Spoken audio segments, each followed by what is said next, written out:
and fertilize it with expectancy, and it will. The idea you have for a book, new invention, or the play is real in your mind. This is why you can believe you have it now. Believe in the reality of your idea, plan, or invention, and as you do, it will become manifest. In praying for another, know that your silent inner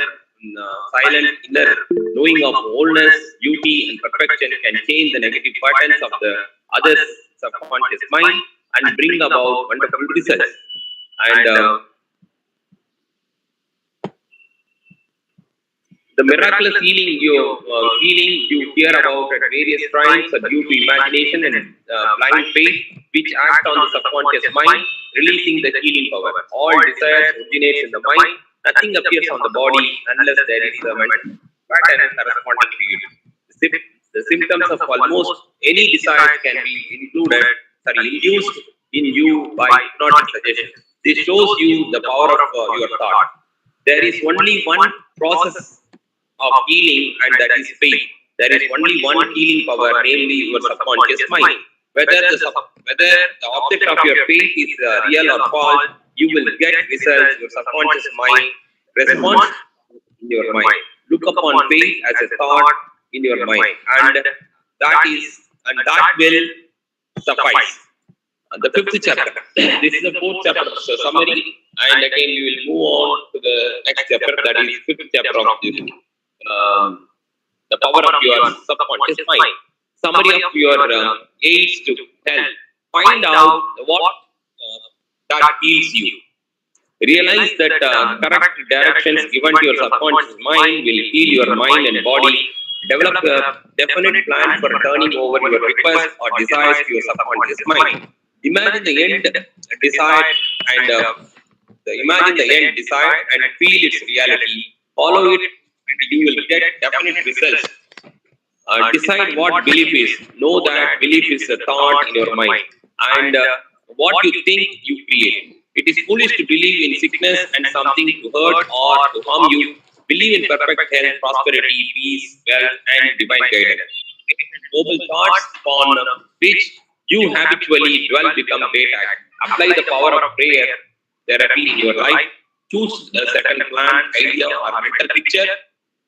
Mentally and emotionally unite with that idea. And as you remain faithful to your mental, prayer will be answered. And always remember, if you really want the power to heal, you can have it through faith, which means knowledge of the working of your conscious and subconscious mind. Faith comes with understanding. Blind faith means that a person may get results in healing without any scientific understanding of the power and the forces involved. Learn to pray for the loved ones who may be ill. Quiet your mind and your thoughts, health, operating through the one universal subjective mind will be felt and resurrected in the mind of your loved one. So this is the fifth chapter summary, practical techniques in mental healing. The sixth chapter.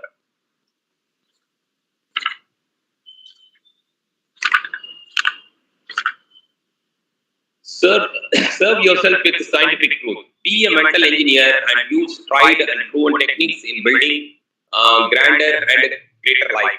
Your desire is your prayer. Picture the fulfillment of your desire now and feel its reality, and you will experience the joy of the answered prayer. Decide to accomplish things the easy way with the sure idea of mental science. You can build radiant health, success, and happiness by the thought you think in the hidden studio of your mind. Experiment scientifically until you personally prove that there is always a direct response from the infinite intelligence of your subconscious mind to your conscious thinking. Feel the joy and restfulness in foreseeing the certain accomplishment of your desire. Any mental picture which you have in your mind is the substance of the things hoped for and evidence of things not seen. A mental picture is worth 1,000 words. Your subconscious will bring to pass any picture held in the mind backed by faith. Avoid all efforts or mental coercion in prayer. Get into the sleepy, drowsy state and lull yourself to sleep, feeling and knowing that your prayer is answered. Remember that thankful heart is always close to the riches of the universe. To affirm is to state it is so, and you maintain this attitude of mind as true, regardless of all evidence to the contrary, you will receive an answer to your prayer. Generate electronic waves of harmony by thinking of the love and the glory of the God. What you decree and feel as true will come to pass. Decree harmony, decree health, peace, and abundance. Thank you, everyone. It's time for us to hand over the session to this presenter of the day. I would like to take this opportunity to welcome you all for this 174th Faculty Development Program conducted by World English Language Learners, Teachers and Trainers Association. We shortly call it a Delta 4, and we are so very happy to welcome Dr. Sarika Madam from Haryana, who was graciously consented to be today's presenter. Madam has already done a presentation to this forum, and we are so very happy thank you so much, ma'am, for your august presence as well as your valuable time. Thank you. On behalf of the entire elite and learned colleagues across the globe, as well as and again on the Delta Forum's behalf, on my own personal behalf, I extend once again a hearty welcome to Dr. Sarika Madam. Thank you, ma'am, for taking this occasion. And without taking much of the time, I would like to just a minute. Wait, let me see whether Sarika, Saroj Bala Madam has joined.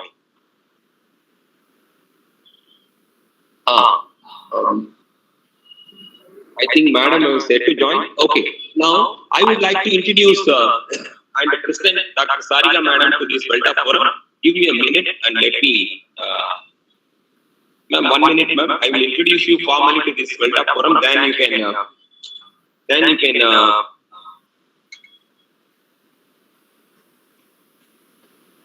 Then you can present, ma'am. 1 minute. I have a PPT, sir, to share. Please, ma'am. You can share in the meantime, ma'am. Yes. Okay. Should I screen share? Can I do it now or after you have finished? Showing the thing. Yeah.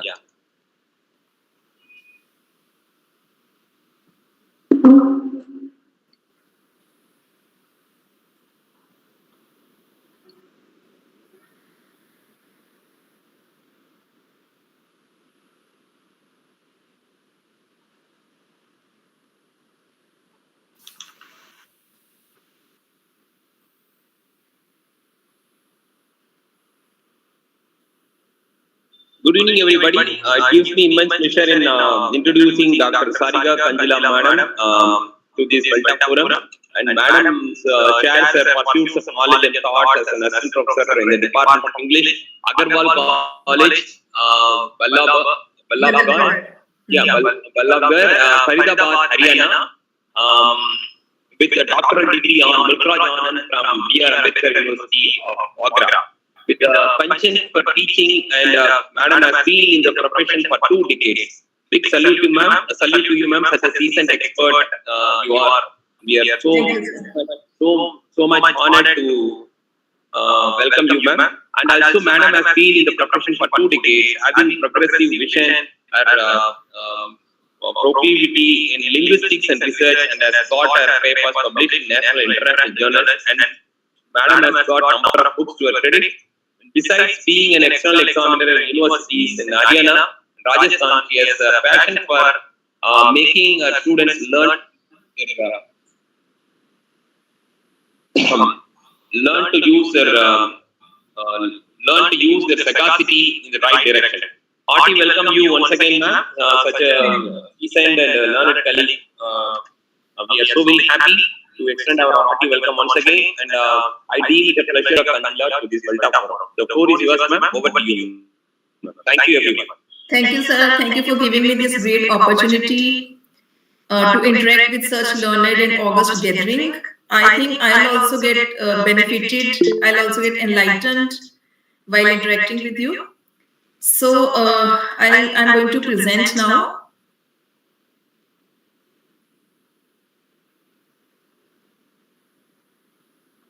Before Madam presents, I would like to humbly request all the elite and learned colleagues to reserve your questions and all the things to yourself, and you can predominantly use this chat box for writing your questions, and you can reserve the questions and discussion at the presentation, so that this presentation will go smoothly. And I wish your cooperation, and I wish to solicit your cooperation and support. Thank you everybody for your support and cooperation. Over to Dr. Sarika Kanjila. Thank you, ma'am. So I am Dr. Sarika Kanjlia. Sorry, ma'am. Sorry for mispronouncing your name. No, Please, actually, it's a very, unusual surname. Dr. Sarika Kanjlia. I hope I got. Thank you. Fine. So today, in my session, I will be discussing, giving an analysis of the famous romantic comedy of William Shakespeare, that is The Merchant of Venice. So before I switch over to the play, let me give you a brief glimpse of the period during which this play was composed. The period was Renaissance, it means rebirth. And during this period, in Europe especially, when it spread, it was the 14th, 15th, and 16th centuries, when all the Europeans got interested in creating new ideas, culture, and especially of ancient Greece and Rome. And they used these ideas and culture of the Greek and Roman civilizations in their own art and literature. So the various characteristics, the various features that mark this Renaissance period are, first of all, is humanism. So during Renaissance period, humanism was a major intellectual movement of the period, when man was given the center position. The man was placed at the center of the universe, and everything revolved around him. So mainly it started in the late in Italy, and it came to maturity in the 15th century, this Renaissance period I am talking about, and it spread to the rest of the Europe after the middle of that century, that is after 15th century. Humanism was there. Then the next feature was art. Renaissance art, painting, sculpture, architecture, music and literature. In the 14th, 15th and 16th centuries, they also saw a major change in them. Like there was a revival of classical learning, and a more individualistic view of man was also seen in this period. Then science also advanced to a greater extent. There was a scientific revolution, many scientific discoveries, inventions, developments took place, and some of the notable personalities who contributed were Galileo, Tycho Brahe, Johannes Kepler, Copernicus, Vesalius, and many more. And influential proponents of the scientific temper, scientific bent of mind were the famous essayists Francis Bacon, Copernicus, and Galileo. Navigation and geography also developed to a large extent in this period. A large number of continents and countries began to be mapped by Europeans. And you also know very well that Christopher Columbus accidentally discovered America, because they were so much full of zeal and enthusiasm, and they were going all around the world, making new discoveries, new inventions. The next chief feature of Renaissance period is music. So music also developed as the bourgeois class made a high demand for good music. So the music lovers were there, and the music also improved a lot. And religion also, people began to view relationship between God and man differently, as it was as contrast with the earlier period. Now, when we are talking about the Merchant of Venice, and especially Shakespeare, he belonged to the Elizabethan age. Shakespeare belonged to the Elizabethan age, and which was also considered the golden period of literature. During this period, during the reign of Queen Elizabeth I, from 1558 to 1603, English literature was at the height, was at the zenith of development, of flowering, of blossoming. Poets and dramatists all over England, they drew inspiration from Italian forms and genres such as the sonnet form, the pastoral and the allegorical epics. They also started blossoming. Now coming to the literary features of Elizabethan age, the period was ripe everything was growing very prosperous. So the environment was also very conducive for the development of prose, poetry, drama. The classicism, the classical spirit was also there. So all the literary persons, they drew inspiration from the history and Rome and Greece. They were highly inspired from that. The classical themes, symbols, motives, and ideas also became common, and they were widely used by the English literatures. And as a result, English literature has become rich in its form and content, and as a result, we are reading it even today. So the output of all the literary forms was quite abundant. Plays, poems, pamphlets, treatises, and other works also started propagating extensively, and literary output was at its peak. And as a result, man's knowledge improved a lot. There was high creativity and independence, and writers were coming up with new ideas, thought, and expressions. So the drama, prose, and poetry also improved a lot.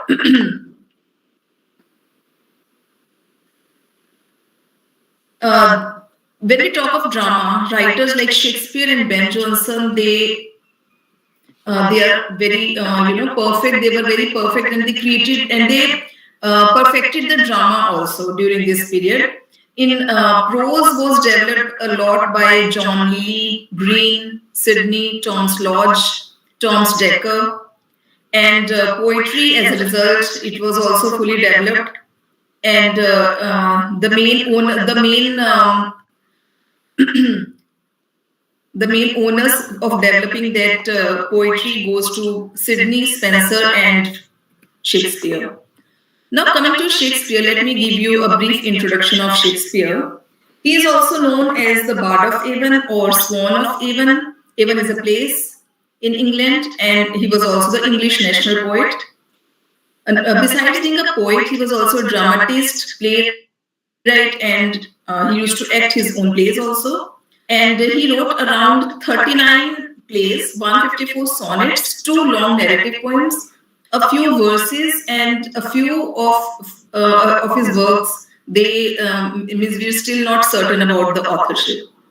He was born on 23rd April 1564 at Stratford-upon-Avon, which is in Warwickshire, England. At the age of 18, he married Anne Hathaway. And between 1585 and 1592, he had a successful career in London as an actor, writer, and he was partly owner of a company, dramatics company called the Lord Chamberlain's Men, and which was later known as the King's Men. And most of his known works were produced between the period 1589 and 1613. So this is a list of his plays and with dates. No doubt we know a lot about him, but still there is some dispute always regarding the dates of his publication. This is another list of his plays. So we can say there is a long list of the work that he has done and he has written and given to us, and we are really grateful, indebted to Shakespeare for giving us so many beautiful subjects, themes, and universal characters. And as a result, we are still reading his plays, poems, which are still relevant. So coming to the play, The Merchant of Venice is a romantic comedy that leads up to a happy marriage. Sir, am I visible and audible, clear? Yes, ma'am, very much, ma'am. You are very much audible. Lights are not running, ma'am. Or is the slide still? My voice is not clear? Your voice is very much clear, ma'am. Slide is not moving, ma'am. You are with the first slide, I believe. Okay, so what should I do?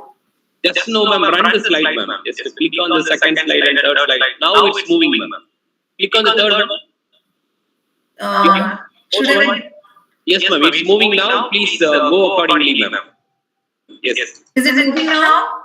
Yes, ma'am. It's moving. Yes, ma'am. Thank you, ma'am. Go ahead.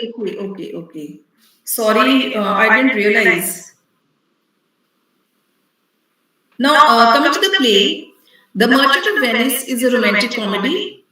Romantic in the sense it has incidents which are very enthusiastic, thrilling, exciting.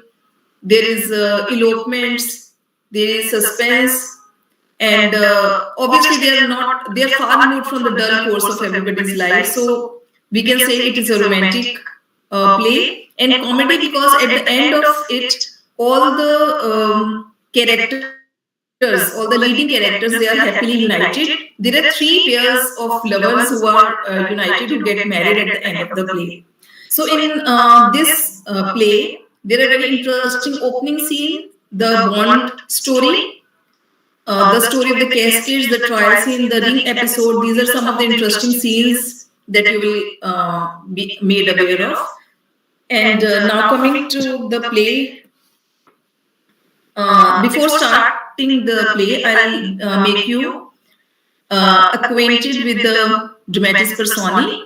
Antonio, he is a merchant of Venice. So the scene in this play shifts from Venice to Belmont and from Belmont to Venice. So these are two places which make the setting of the play. So Antonio is the merchant of Venice, after whom the title of the play is given. Shylock is also a rich person. He is a rich Jew. Antonio is a Christian and Shylock is a rich Jew. He is a moneylender and he is the antagonist of the play. Portia is a rich heiress of Belmont. She is the female protagonist. Bassanio is Antonio's friend and a suitor to Portia, who later Portia at the end. Nerissa is a waiting maid of Portia, but she is also very intelligent. She is also her friend. Jessica is Jew because she is the daughter of Shylock. And Lorenzo is a lover of Jessica. Greciano is friend of Antonio and Bassanio, and there are other minor characters as well. So this play is divided into 5 acts. We all know that Shakespeare's plays were divided into 5 acts, and all the acts are further divided into scenes. Now coming to the opening scene of the play, the opening scene of Shakespeare's plays always used to strike the keynote of the play. They give you an foreboding of the play, of the events that are going to follow. So in this play, first of all, when the play opens, we get to see Antonio. He's a rich merchant, but throughout the play, he's shown to be very, very serious. He's always shown in a melancholy mood. And his friend Bassanio and other friends like Greciano and Lorenzo are also introduced in this play. And when Bassanio arrives on the scene, he tells Antonio about his love interest Portia, whom he has met only once, but during that meeting they had exchanged meaningful glances, and Portia and Bassanio knows that Portia is a suitable girl that he can marry. And we also come to know about Bassanio's nature, that he is quite spendthrift. He indulges into merrymaking, drinking, and he's always in a debt. He was also rich. He also belonged to an aristocratic family, but because of his habits, he's always in a debt. And Antonio, because he's rich and has a soft corner for Bassanio, he's always ready to help his friend Bassanio with money. And now Bassanio tells Antonio that he intends to marry Portia because he thinks he loves her. And moreover, he also tells him that she is very beautiful and she also. So marrying Portia will be able to solve his monetary problems. And now again he wants some money from Antonio. Antonio's melancholy is an indication that tells that there are dangers to come in the play. So this is just the opening of the play. Minor characters are also introduced, and the unique love and friendship that is between Bassanio and Antonio, that is also highlighted in the opening scene. Now coming to the second scene of Act 1, the scene shifts to Belmont. Here the heroine of the play is introduced, Portia. She is talking to her maid and friend Nerissa. she is very doubtful of her future because her father, he has made a strange will according to which Portia will marry the person who chooses the right casket. His father has placed 3 caskets. His father is no more, but in his will he has said that there will be 3 caskets, 3 boxes, one of gold, silver, and last one of lead. And one of the boxes will be containing Portia's picture. And the suitors who will come to marry Portia, they will be asked to open one of the casket. All the caskets will be having instructions inscribed on them, and on the basis of those instructions, one of the boxes, and the one box that contains the picture, if the suitor is able to open that casket, he will be able to marry Portia. But in case he fails, there are 2 conditions. he won't be able to marry later to any girl. If he fails in marrying Portia and he goes out, he won't be telling anybody about the caskets also as to which casket contained what. So these were 2 conditions. I hope I am clear. Yes, you are, ma'am. Yes, you are. Continue, please. Okay. So the reference is made of 3 caskets and multiple suitors. And she also mentions about Bassanio and her maid Nerissa. Her intelligence, her sagacity is also introduced in this scene too. Coming to scene 3 in Venice. Now the complex and remarkable rich Jew, Shylock, who is a moneylender, he is introduced in the scene. Bassanio, as he is asking for money from Antonio, he needs 3,000 ducats to go to Belmont and try his luck at the caskets in order to marry Portia.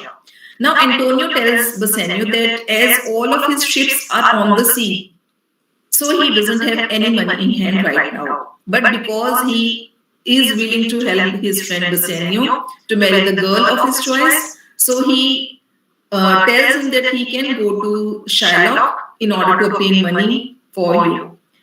And now when Antonio and Bassanio go to Shylock, Shylock is ready to part 3,000 ducats for Antonio, but he says that you will have to sign a bond.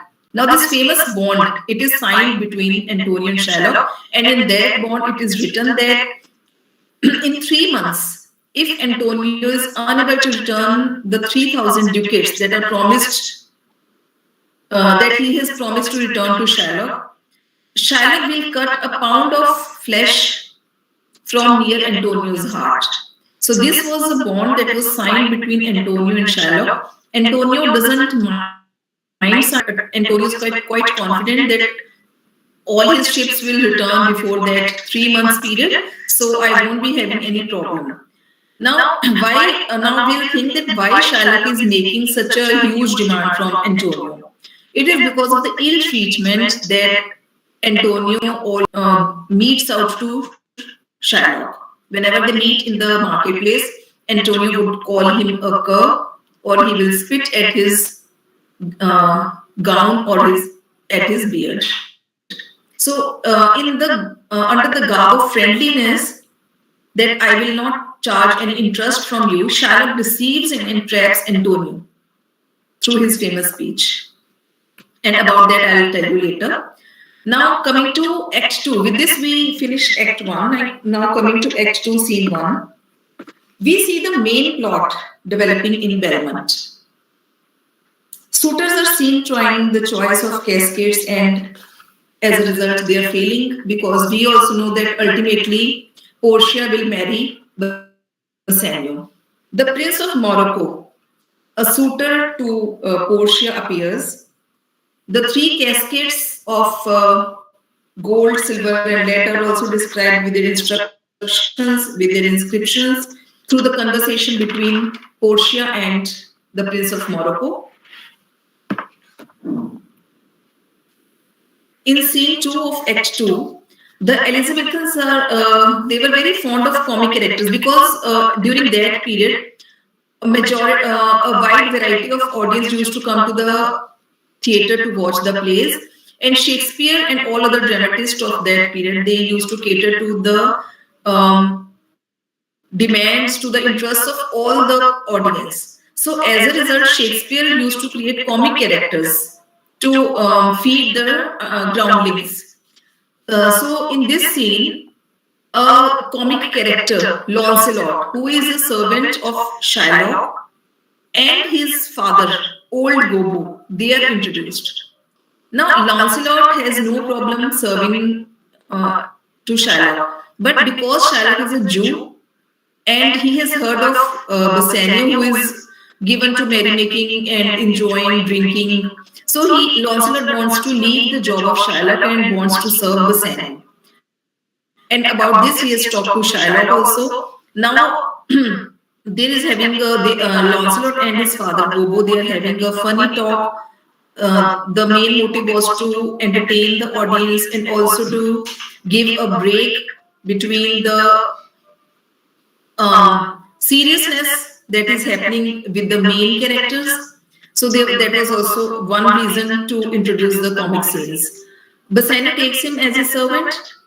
The dialogues are having no sense, and the humor is also ridiculous. So this comedy was considered low for the groundlings. And Grishano, when he comes to know that Bassanio is going to Belmont with those 3,000 ducats and he wants to go and view Portia, he also requests Bassanio to take him along.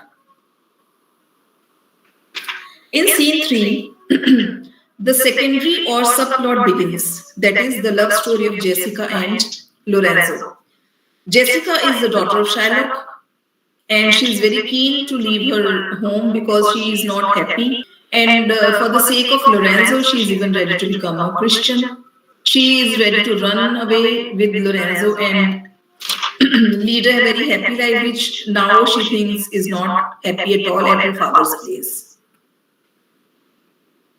Now, in this short scene, we see that Jessica elopes with Lorenzo under the garb of a man, and she joins the mask procession, which was a major source of entertainment for the English, for the Europeans. And in the next scene, when Shylock comes to know that his daughter has escaped with all the jewels and gold, he gets really enraged. He is disturbed as to whether he should mourn the loss of his daughter or the loss of his money. So this shows that he was mean and calculating. Now coming to Act 2, Scene 6. The action of elopement of Jessica and Lorenzo is now accomplished, and they also head to Belmont when they hear that Bassanio and Grishano and a lot of people are going to Belmont. They also board the ship that is going to Belmont. Here no significance is attached, bothered about Shylock as to what happens to him. Nobody is bothered about him. Coming to the next 7th scene, here we see the main plot develops at Belmont. All the suitors are shown here. Prince of Morocco, he is shown as having all the qualities. He is manly, he is soldierly, but because he is come from Africa, so he is shown to be primitive, very simple, and as a result of his nature, because he is simple, he is dazzled by the outward appearance of gold, and that the gold is the most expensive. And Portia, because she is also very from a very rich family, she is also very of a high stature. He thinks that she does not deserve to be in the lead or silver casket. So as a result, he opens the gold casket because he also misinterprets the true meaning of inscriptions that are written on the 3 caskets. So as a result, he fails. And we also come to know that his love for Portia was not deep. So and it was only a romantic attraction. So as a result, he doesn't find Portia's portrait in that casket. Coming to scene 8, the scene again shifts to Venice. Shylock is shown receiving the news of the loss of his daughter and his money. He seems uncertain as to which is his greater loss, his daughter or his money. But he seems to think that his gold was of greater importance to him. We are also made aware of the first warning that tragedy is beginning to form.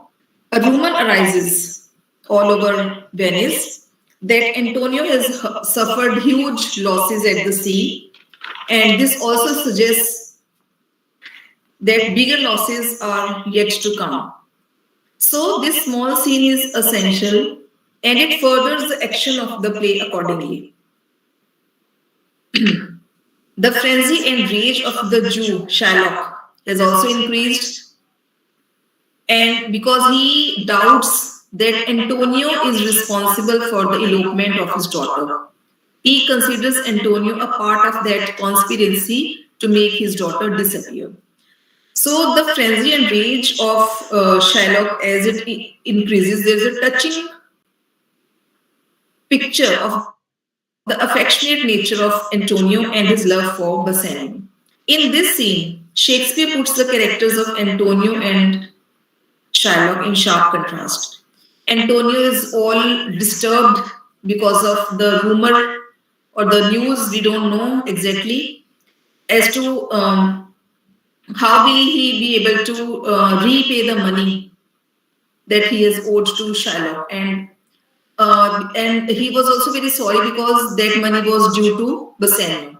And Shylock, who has lost his daughter and his money, is not at all bothered about his daughter, but he's more bothered about the money that he has lost. So these characters, Antonio and Shylock, are shown in sharp contrast. In the next scene, we move again to Portia's house. We now see the Prince of Aragon, another suitor of Portia, making the choice. He proves to be a less desirable suitor than the Prince of Morocco. His soliloquy and method of choosing reveal him to be nothing more than a conceited and snobbish person. He is also prejudiced against the leaden casket. Evidently, the intention of Portia's father, when he arranged the trial of the caskets, was that the inscriptions alone should be the proper test of choosing the right suitor, right husband for his daughter. The different metals would only serve to mislead men who paid much attention to outward show and appearance. The Prince of Aragon chooses the silver casket, on which is written, "Who chooseth me shall get as much as he deserves." On opening it, he finds a portrait of a blinking fool, realizing his foolishness in choosing the wrong casket. In the next scene, in scene 3, so this scene makes preparation for the tragic elements to come. We hear that Antonio has suffered heavy losses, and now it is certain that he will be unable to pay to his creditors, especially Shylock.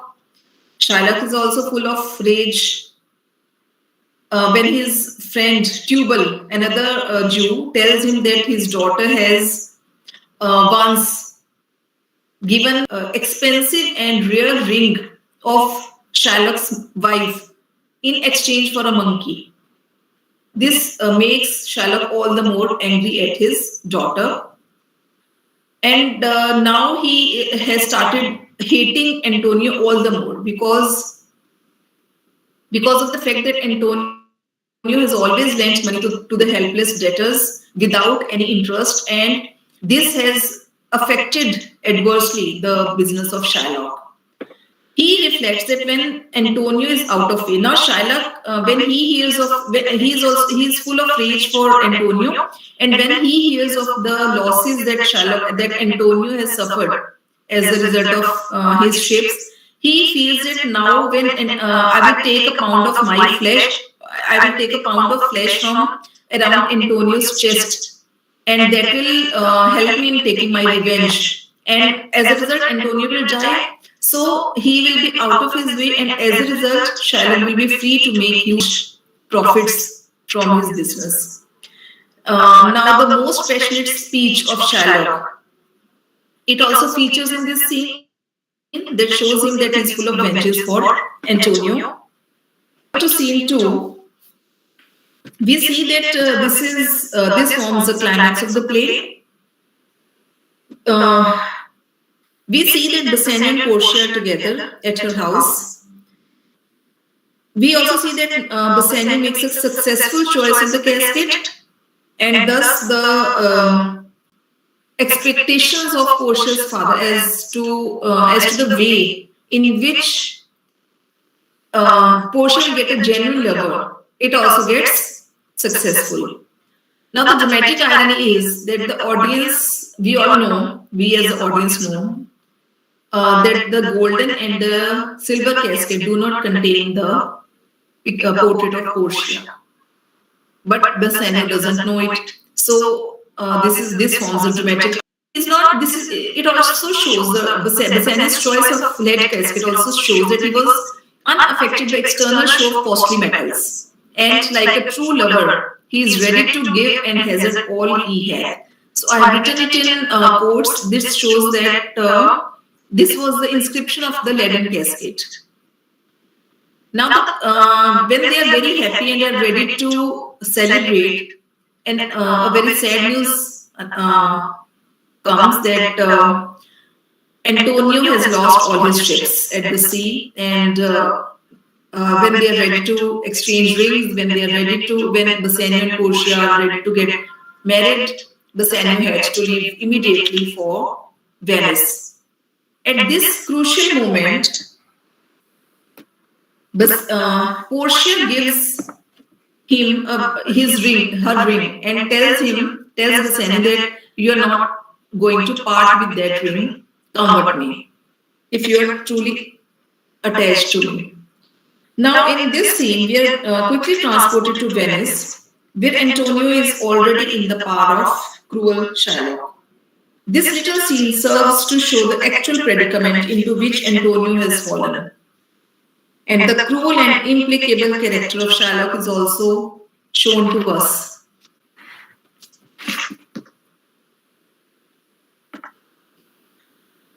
In the next scene, we find a new element in the character of Portia. Till now, we have seen her to be very beautiful, very rich. She wanted to marry Bassanio, but she has also shown her strong character in the sense that she never gives Bassanio any hint as to the casket, because she knew which casket contained her picture, but she was truly attached to the will of her father. She never gives any hint, any evidence to Bassanio regarding the right casket. So this shows that she had a very strong character.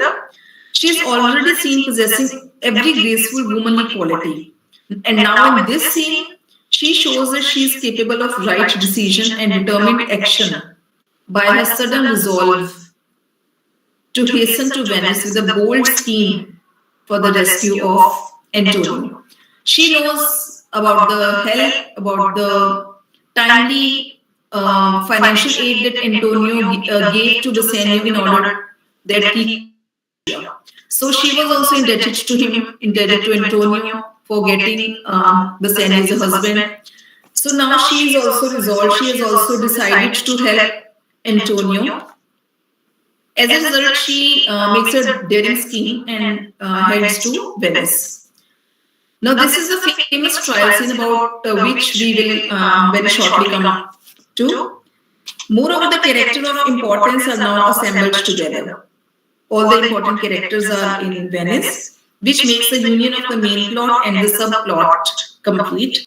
Portia decides to disguise as a lawyer, and Nerissa accompanies her as her clerk in male disguise as well. We all know that in many of Shakespeare's plays, sex disguise was a major feature. Shakespeare has very skillfully made complete dramatic unity. In the next scene, Lorenzo and Jessica are seen at Portia's house in Belmont. When Jessica speaks in praise of Portia, it incidents the character of Portia. A little humorous dialogue by Lancelot is meant to amuse the groundlings, as you all know that Shakespeare had to and used to introduce events, incidents in order to amuse all the sections of the society. So this is a famous trial scene, and it is a very long scene also. It happens in the Court of Justice at Venice. This is a scene of dramatic intensity in which the tragic element threatens to invade the play. This scene is also called the catastrophe or denouement of the play. It leads to the final unraveling or untying of the complicated events which threatens the happiness of Bassanio, Portia, and Antonio. Everybody present in the court of Venice requests Shylock to show mercy to Antonio, and Bassanio then offers to double the amount due, that is 6,000 ducats. But Shylock is adamant that as a lawyer, along with her clerk, she is also Nerissa. Portia is disguised as lawyer Balthazar. First, she pleads for mercy from Shylock, and when he doesn't relent, she turns the tables on him by the restriction she places upon Shylock. She tells him that when you are cutting 1 pound of flesh from near Antonio's heart, you are not to shed even a drop of Christian blood. Now Shylock is defeated because this is not possible. So as a result, half of his property is forfeited, and he is asked even to change his religion. Poetic justice is suitably met with. So,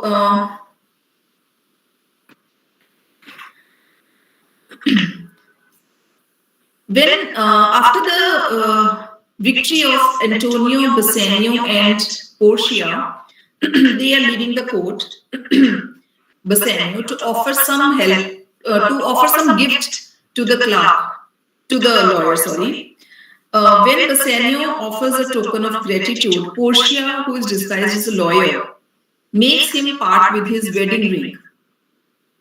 No doubt, Bassanio gives his ring, but he is very reluctant in parting with that ring. This leads to the final episode of the play, which provides a considerable amount of humor also. In this scene, Dies is the clerk of Portia. She also plays a similar trick on her husband, Gratiano. In the preceding episodes, we find that Gratiano, who is accompanying Bassanio, and Nerissa, they have also fallen in love with each other, and that was a surprise both to Portia and Bassanio. When, after making the right choice, Bassanio comes to know that his friend Gratiano is also ready to marry Nerissa. This comes as a surprise both to Bassanio and Portia. But anyways, they are also ready to marry. Now, Nerissa also plays a similar trick on her husband, Gratiano, and carries off his ring as well. Both Portia and Nerissa are shown hastening back to Belmont to confront their husbands.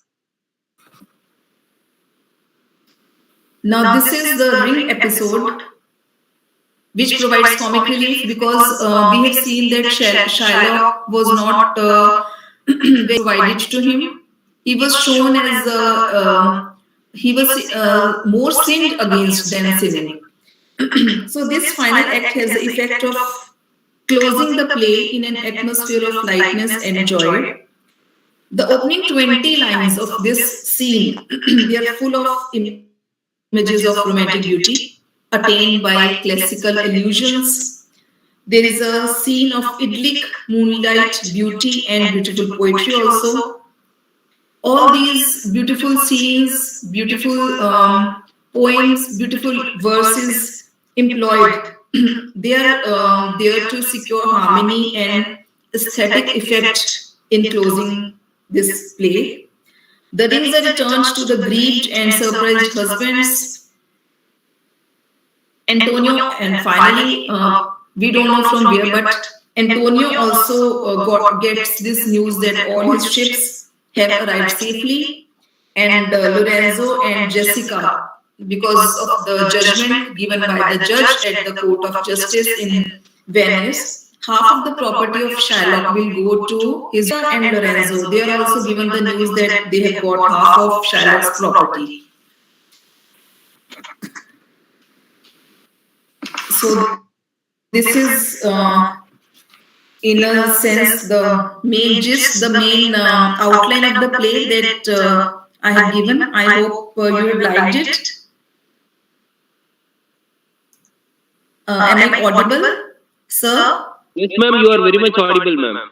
Okay, so one thing that I want to discuss here, I know I'm running, it is very important that I want to discuss here is that of the theme of prejudice and intolerance. We have seen in this play, Jews were presented in a very negative light. Some of the critics presume that because Shakespeare was also a Christian, so as a result, he has shown Jews in the bad light.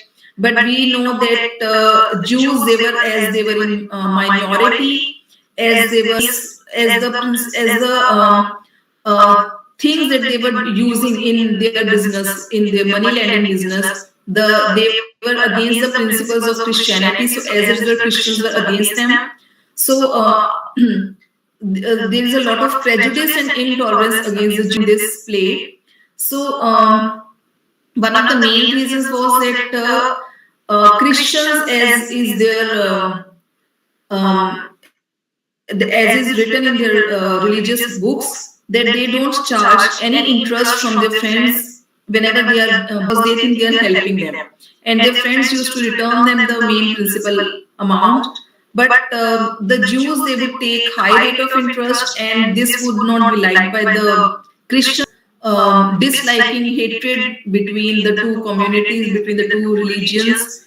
So Antonio also despises Shylock because he's a Jew, and we know that they couldn't stand each other also whenever they used to meet in the marketplace. And Antonio, all the Christians, they were in majority, so they had this upper hand, they had this privilege of abusing the Jews and not letting them pursue any other business or take up. As a result, all the Jews had to indulge into this money lending business. They had no other option left by the Christians. So Shylock also used to dislike Antonio because Antonio used to give money without any interest to the public, and as a result, his business was at a loss. Shylock also hated Antonio because of the way Antonio treated Jews, especially himself, and this reveals that he was also prejudiced against Christians. So it was a mutual dislike, mutual hate, and when of taking revenge, so he took it out on Antonio by getting that famous bond signed between them. So some examples of the misbehavior of Antonio against Shylock are, he was, I have already discussed that he was spat on and he was treated like a dog. Antonio used to kick him in the marketplace for sufferance. This is one quotation from the text that I have used here. For sufferance is our tribe. This is spoken by Shylock. You call me misbeliever, cutthroat dog, and spit upon my Jewish gabardine, my Jewish gown. So when all these things, when Antonio goes to Shylock to take 3,000 ducats as needed by Bassano, Shylock used to tell him that, why are you coming to me? You used to call me Kar, now you are asking for money from me. And Antonio replied that even if I have taken money from, even if I am taking money from you, even after that I will call you Kar and I will spit on you and I will kick you also. So, what I think that Venetians, the Venice people, almost uniformly expressed their extreme intolerance of Shylock and all the other Jews in Venice, and they were considered the others. And it was a fundamental part of the social bonds that cement the Venetian Christians together. We also know that Lancelot, who was serving in Shylock's place, and he had no problem serving there. Shylock never used to ill-treat him or never used to stop his salary. He used to give him all the comforts that he could have given. Even then, Lancelot wanted to quit his job and join Bassanio because he was not very happy serving a Jew. So this showed that all the Venetian Christians, they wanted to remain together. Lancelot, I've already discussed, highly sensitive Antonio and very conscious of Bassanio. They have Grisciano as their friend who is not at all polished, and when Grisciano expresses his desire to go to Belmont with Bassanio, Bassanio tells him that you will have to behave very properly over there. Only then I'm ready to take you. So this shows that besides their major differences in mannerisms, all the Christians used to stick together, and they were also against the Jews in all the matters. It is possible also to argue that we can give this one aspect also, that Shakespeare, because he himself was a Christian, so he shared his character certainty that the Jews are naturally malicious and inferior to Christianity. So as a result, Shylock was not shown any mercy at all. When Portia tells Shylock to show mercy to Antonio and he refuses, she tells him that the quality of mercy is never straining, it is very divine. And when Shylock is defeated by Portia's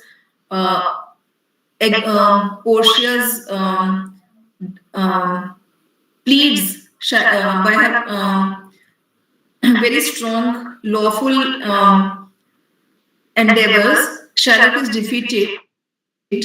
And then she refuses to show any mercy to him. Shylock is asked to change his religion. Shylock's half of the property is taken is given to his daughter, and half of his property is given to him. This shows that the Christians value the importance of human relationships, but they value their own people from their own religion and not from any other religion. Unlike them, on the other hand, Shylock is heavily invested in material gain, because we know that he has to make both his ends meet. When the Christians, who are in majority in Venice and in other parts of Europe, they are not allowing the Jews to pursue any other business. Obviously, only money lending business is left for them. Now, the primary grievance that Antonio has against Shylock is that he is greedy for charging interest from those who borrow money from him when they are in need. And the Venetians implicitly contrast Shylock's greed with the generosity which they show between Antonio and Bassanio. And now coming to anti-Semitist element. Now the play is a very strong anti-Semitist element. Shakespeare seems to have felt the need of some motive to account for the malignity of Shakespeare. This is one aspect. Shakespeare also tries to arouse sympathy among the audience by the way Shylock is ill-treated. So there are various views, there are various perspectives to this play. So some believe that Shakespeare was with the Jews, some believe that he was against the Jews. So it has different perspectives to it. Shakespeare has also tried to arouse sympathy among the audience by the way Shylock is ill-treated. He makes him speak bitterly of his treatment at the hands of Antony. Like the famous speech, "Hath not a Jew eyes?" Shakespeare has made it quite clear that Shylock is more a victim of society, and he has also made his readers sympathize with Shylock and regard his will. It seems as if all the ills inflicted on a long suffering race have found expression in his eloquent protest. This famous speech of Shylock, hath not a Jew eyes. The Jews have been wandering up and down in search of peace for centuries. We all know about it. The Jews have grave errors in their attitude to life and citizenship, but they have rights as humans and as citizens which have ever been trampled upon. We all know about the ill treatment or the massacre that they have suffered at the hands of Germans under Hitler. So, thus we can understand Shylock if we cannot sympathize with him. His is not the malignity of the greater villain Iago. In the play, several references are made, wherein Christians are considered superior and their moral values seem to be the only values. And it is natural that a man of Antonio's emotional temperament should have shown his contempt for Shylock a little too strongly and impulsively. This has caused a deep and revengeful hatred to grow up in Shylock, which is quite natural and understandable. But we must not on that account assume that it is legitimate or justifiable. So, end my session. Thank you, ma'am. Thank you for this wonderful presentation. And you can reach out to me at this is my email ID. In 3 days by presenting a wonderful presentation on Shakespeare's play. Awesome. Good evening, everybody. This floor is open for discussion, and whoever wants to comment, otherwise observe any pause, any observation and comment, make add on to anything. You are welcome to make and do it. Most welcome. Hearty welcome to Saroj Bala madam also. Thank you, ma'am, for joining us. And, we are so Good evening, everyone. Thank you, Saroj ma'am, for giving me this opportunity. It's our pleasure, and we want you to give more lectures like this in future. Okay, sure, ma'am. It will be a privilege to me. Okay, so nice of you. Thank you. Good evening to all of you, and especially Saito ma'am. And then, as I introduce myself to you as a teacher of English from Vijayawada, Andhra Pradesh. Okay. Well, it's a brilliant presentation. Thank you. As most of us, it's a romantic comedy. We don't find it's not a. We don't find even the tragic scenes here. The entire drama goes in a funny way, interesting way. And as the music, concept, it reaches the highest point. Crescendo, you will call it. And the crescendo of the entire drama you can find in the trial scene.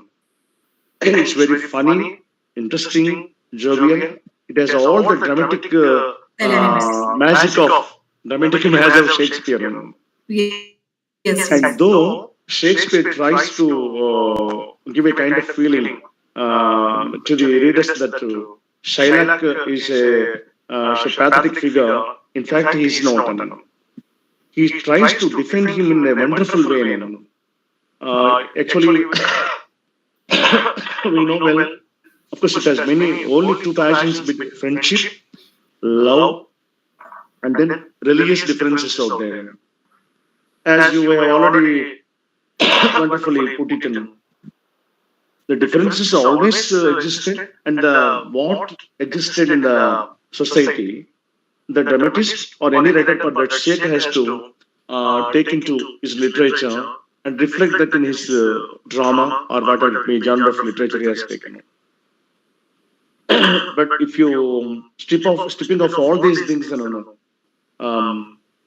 he wants, of course, portraying the character of Shylock in a bitter way, attaching him all the qualities that a moneylender should have. At the same time, through his mouth, Shakespeare shows his humanity. Hath not Jew blade, if you prickish, don't be have pain. Wonderful words there. Perhaps especially Jew. Always whoever wants to, who is afflicted and made to suffer, tries to get a chance. actually, we don't know what actually has gone between Shakespeare, I'm sorry, that Bassanio, and then Antonio, and then Jew. No, no. I'm Jew, that is moneylender, Shylock. No, no. I have to guess just that Salon. But mostly, Shylock's hard nature regarding collecting money, you know, his insistence on, especially the money back, you know, he grabs the situation. He wants to corner a Christian because we have read by critics in some other has been affected and spit on him, spit on his face by many a time, you know. And he wants to keep all these things in mind and then reflect when the occasion comes in. In such a way, we see that it's justified to some extent. At the same time, justice should not be, should I say, poetic justice, as I put it, should be a moral one, and then it should be appealing to all. That's why, though Shakespeare has made Antonio, and then Bassanio, and then Portia, the heroes, but the real hero and the sympathetic hero person is especially Shylock only. So there are many wonderful. I'm a Jew. Had the Jew eyes, has not a Jew eyes. Had he not a few hands, and many romantic scenes. The romantic scenes also, as most of us know, Shakespeare, a school dropout, you know, a wonderful dramatist, you know. He writes, "Love is blind," you know. Still we use it. Love is always blind, you know. Before getting into love, nobody checks whether where we are landing, you know. We just get into and then find whether you are in the abyss or in the hell or in the heaven. That's what most people say. One has to experience that, Zalam. Yes. Especially, I like the character of Shakespeare. It's a very complex character, and he's very self-respecting, self-righteous man, and at the same time, he doesn't want to become a Christian. You know. He wants to remain as a Jew. You know. That shows his faithfulness or loyalty to his, should I say, religion, something like that. You know. Of all the characters, of course, everybody likes Portia. I do like, you know, but I have. My liking is for Shakespeare's Shylock only. Because it's a very complex, very difficult. Psychological, if you look at him, it's very penetrating character, and it's very difficult for all of the English lecturers, I suppose, to write a character analysis of Shylock. That's what. And moreover, a writer, be it a dramatist or a poet, something else, you know. How he influences the culture, you know. All that glitters is not gold, a pound of flesh, all have become a part of our culture, you know. Yeah, true. So the language of a writer that is reflected in his writings naturally reflects in the minds of the hearts of the people, which becomes one day a part of the culture that we can that also we can perhaps learn about from the great writers, you know, how they can influence through their writings society and the culture. Thank you very much. Thank you very much, ma'am, for beautiful presentation. Thank you very much. Thank you, sir. Thank you. Thank you, Jyoti ma'am. So any other observation? So I think what Shylock used to suffer. Yes, Malti ma'am? Radhika ma'am? Yes, ma'am? Yes. Honestly speaking, I was stuck in some official work, so I could neither intervene nor respond properly at the right time. But I had my ears on your deliberation, and it was like attending the class we used to do when we had for the first time entered into the field of literature, English literature.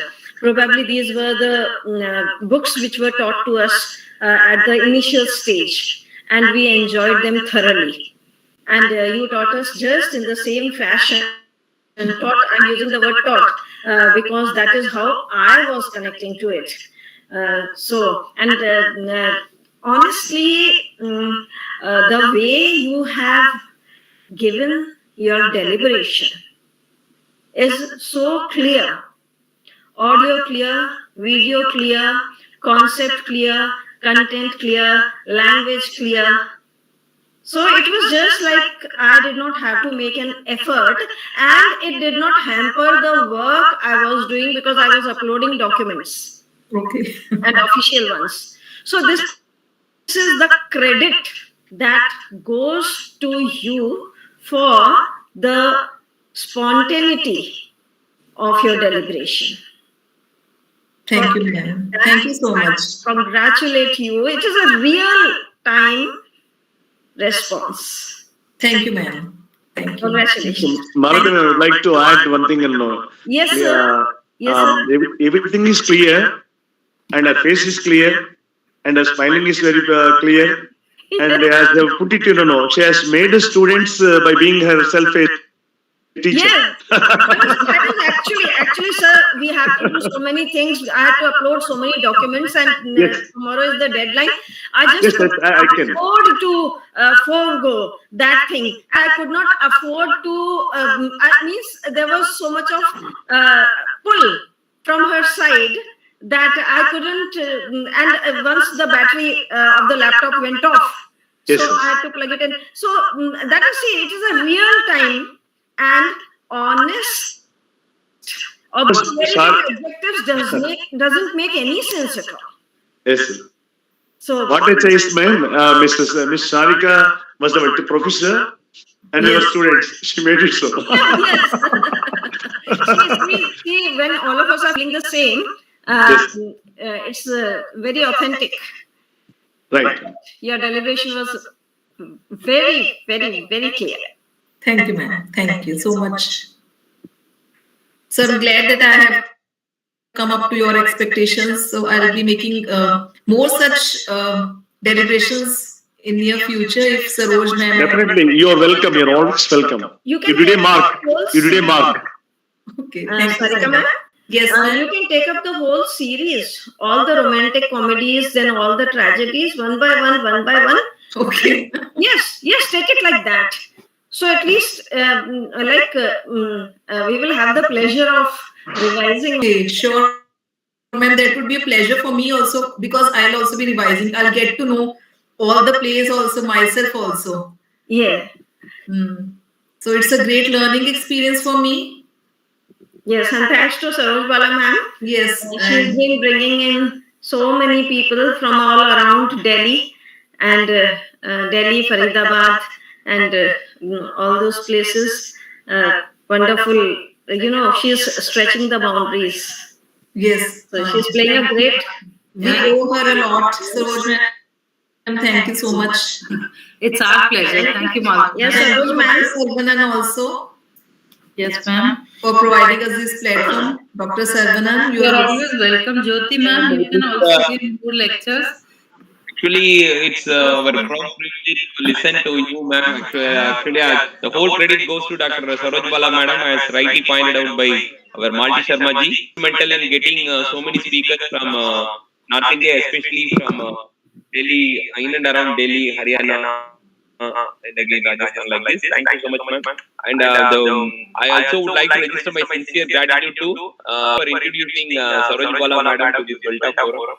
And again, both of them are a great source of inspiration and again big energy as well as moral support to this Delta Forum.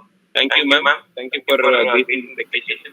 And I also would like to take this opportunity to thank Dr. Sarika madam for this wonderful treat by presenting on Shakespeare. You took us to this UG and PG days of ours. It's a very sweet reminiscences. And thank you, Chandrasekhar sir, for your wonderful inputs. And thank you, Malti ji, for your nice and nice points. Thank you. And anybody would like to say anything? Add on to whatever has been said. Welcome. Good evening, Sarika ji. I am Dr. Shivram Krishnan. So, though I have no idea about English literature, this was something like you have told it in a way that even a simple person who have no idea about English literature, Even a human can understand. Yeah, so even a common man can understand. So in that particular sense, I completely appreciate you and I bow to you, ma'am. Thank you, sir. Thank you so much. Sarika ji, I would like to tell you one thing. Congratulate. Thank you, Jyoti ma'am. I would also like to congratulate Sarika for the wonderful presentation. Thank you, ma'am. And scene by scene, she explained everything in such detail that it was as if you are really reading Shakespeare once again. So really congratulations. I really enjoyed your presentation. And Thank look you, forward ma'am, to for more being here. presentations by you. Thank you, Jyoti ma'am. Thank you, Sarika. Thank you, ma'am. I second your opinion, ma'am. Yeah, over to Chandrasekhar, sir. Sarika ji, it's always a thrill and then wonderful experience for all of us to revisit the literatures, be it of any genre. Yes, sir.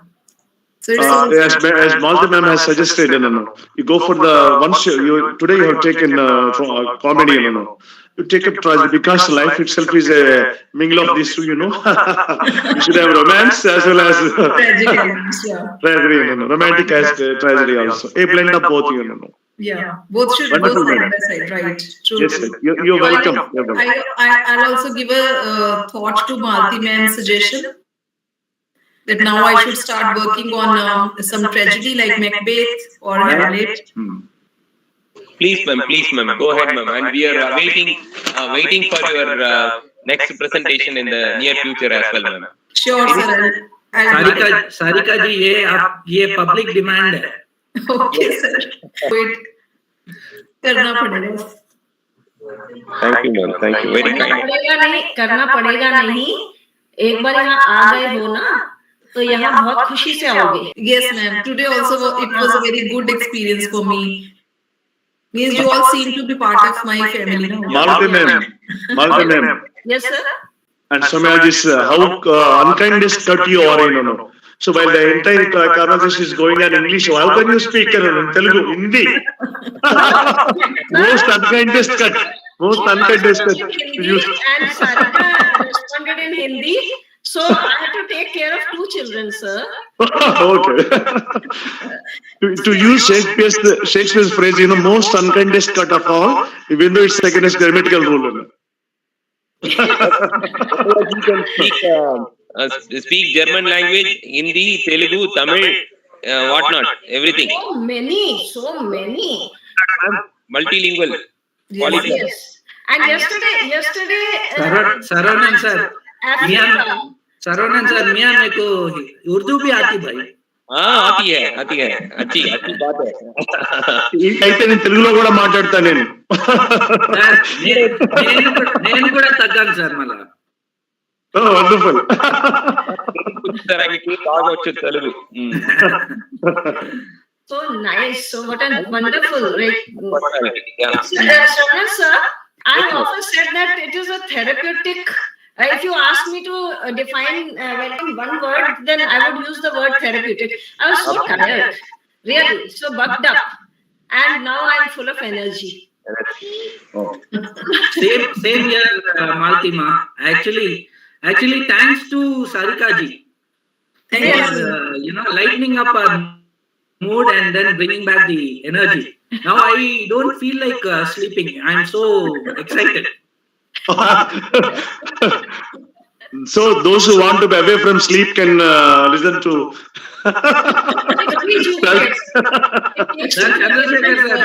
మీరు అసలు తగ్గదే లేదు.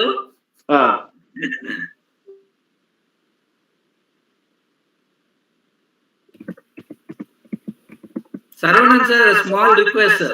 Please, sir, you are most welcome. Please make sure that Sarika ma'am is coming for the series of lecture. Oh yes, I want to hear all the series. Sir, every week one presentation is we shall reserve for Sarika ma'am. So all the series, especially for my sake, it should be all the romantic series. Sarananji. Many romantic comedies and we have tragedies. There can be a complete series on romantic comedies and a complete series on tragedies. Tragic comedies also. Too much of scope with Shakespeare. Yes. Sarananji. Yes, sir. I'm listening to you, sir. Yes, yes. Get Sarika ji, ma'am, execute a bond. Oh, yes. Like Shakespeare's Shylock did. One session every week, sir. No, madam is willing 2 sessions also. We are ready to give. No issues. Sure, sir. I'll do my best. At this point, I want to dedicate a poem by Shakespeare, The Daffodils, to Sarika ma'am. Oh. Daffodils is the Wordsworth and again, yeah. Yes, you are.